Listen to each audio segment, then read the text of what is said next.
Welcome back to Sunday Night in America. Why does the same drug cost more in the U.S. than Europe? Is it greed, litigation risk? Is there a role for government to play? Fairness, free markets, your health, and your money? Joining us is Louisiana Senator Dr. Bill Cassidy, who chairs the Senate Committee of Jurisdiction. Welcome, Mr. Chairman. It's good to see you. Let me first ask you, because you are a medical doctor, Joe Biden, I've lost friends to prostate cancer. Perhaps you have too, and our viewers. Too early to know the prognosis? Is this something that's usually treatable? Three things. First, our hearts go out to them. My heart goes out to everybody because there's people watching us right now, Trey, who've got a form of cancer. So hearts go out to you. Second, whatever our differences politically. Secondly, the prognosis can be good because there's been so much medical innovation that has found cures even for the prostate cancer, which has gone to bones, as reportedly the former president has. Lastly, it is really a part of the conversation we're having right now.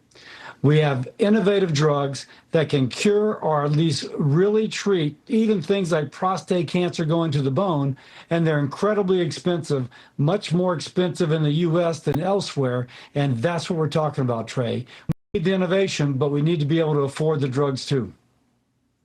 All right, and you're the perfect person, which is why I wanted you on tonight to discuss why the same drug might cost here more in the United States than it would Canada, Mexico, Great Britain, or fill in the blank.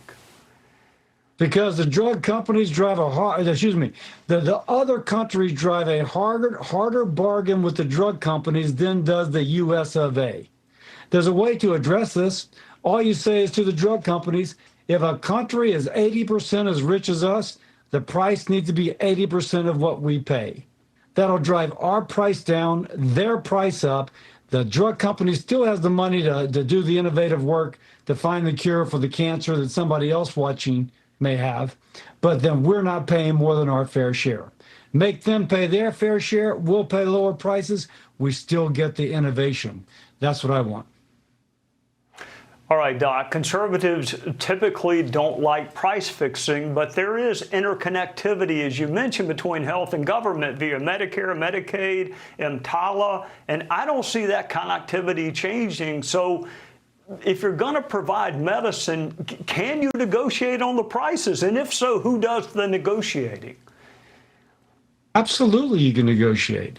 But because by the way, Medicare negotiates on the price of what they pay a doctor, of what they pay a hospital.